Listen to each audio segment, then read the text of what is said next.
உங்களுக்கு கல்யாணம் ஆயிடுச்சா? ஆயிடுச்சு. கல்யாணத்துக்கு முன்னாடி உங்க கல்யாண வாழ்க்கை எப்படி இருக்கும்னு நினைச்சீங்க? என்னென்னமோ நினைச்சேன், பட் ஆனா இப்போ கொஞ்சம் டிஃப்ரெண்டா தான் இருக்கு. அது கொஞ்சம் இப்பதான் எனக்கு மேரேஜ் ஆகி 4 months தான் ஆகுது. ஸோ அதனால தான் அப்படி இருக்கு. போக போக எல்லாமே சரியாயிடும். ஃபர்ஸ்ட் எல்லாருமே யாரும் என்னன்னே தெரியாது, தனித்தனியா இருந்திருப்போம். இப்போ இப்பதானே கொஞ்சம் கொஞ்சமா நம்ம அண்டர்ஸ்டாண்ட் பண்ணிக்கிறோம், அவங்கள பத்தி நமக்கு முழுசா தெரியும்.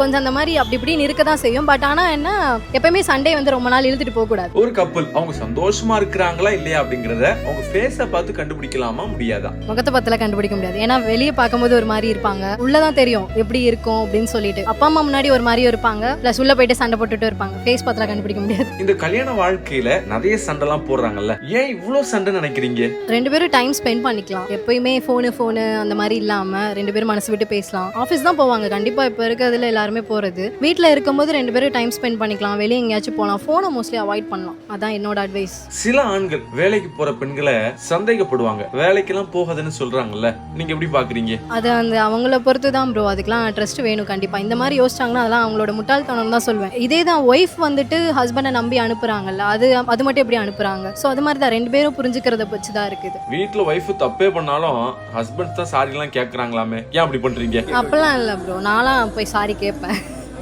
யார் மேல தப்பு இருந்தா, நாங்க எங்களை பொறுத்த வரைக்கும் யார் தப்பு பண்ணாலும் சரி, நீங்க சாரி கேளுங்க, நான் சாரி கேட்கறேன், அந்த மாதிரி தான். இப்போ ரெண்டு பேருக்குமே யார் ஃபர்ஸ்ட் பேசணும்னு தோணுதோ, இப்போ எனக்கு பேசணும்னு தோணுச்சோ நான் போய் சாரி சொல்லிடுவேன். அவங்க மேல தப்பா இருந்தாலும் சரி. ஸோ அப்படி இருக்கிறது பெட்டர். நீயா நானான்னு வேணாம், ரெண்டு பேருமே ஒன்னாவே இருந்துடலாம். கல்யாணம் ஆனதுக்கு அப்புறமா பெண்கள் அவங்க அம்மாட்ட எதெல்லாம் ஷேர் பண்ணலாம், எதெல்லாம் ஷேர் பண்ணக்கூடாது? அது தப்பு தான் ஆக்சுவலா. எதா இருந்தாலும் ஹஸ்பண்ட் அண்ட் ஒய்ஃபே பாத்துக்கணும் தான். ரெண்டு பேராலையும் பாத்துக்க முடியாத அளவுக்கு வேணும்னா நம்ம ஷேர் பண்ணலாம். ஏன்னா அவங்களாலையும் சொல்ல முடியாம இருக்க முடியாது இல்ல. இப்போ ஹஸ்பண்ட் கிட்ட சொல்ல முடியாததை அம்மா கிட்ட தான் சொல்ல முடியும். சோ அந்த மாதிரி சொல்ற விஷயத்த சொல்லிட்டு சொல்லாததை நம்ம சொல்லாம இருந்துக்கலாம். செகண்ட் மேரேஜ் பண்ணிக்கலாமா கூடாதா? அது அவங்கவுங்க விருப்பம் தான் ப்ரோ, பண்ணிக்கலாம். அதுல என்ன தப்பு இருக்கு? வாழ்ற காலம் எவ்வளவு தூரம், நம்ம இருக்கிற வரைக்கும் வாழணும்ல. அவங்கவுங்க விருப்பம் தான். இப்போ எனக்கு இப்போ இங்க ரெண்டு பேத்துக்குள்ள மியூச்சுவலா ஒன்னும் செட் ஆகல அப்படின்னா ரெண்டு பேரோட விருப்பத்தையும் பார்க்கணும் அண்ட் ஃபேமிலியையும் பார்க்கணும். பிடிக்காத வாழ்க்கை எவ்வளவு நாள் நம்மளால வாழ முடியும்? மியூச்சுவலா பிரிஞ்சுட்டு அடுத்து நம்ம லைஃபை பார்த்து நம்ம போகணும்.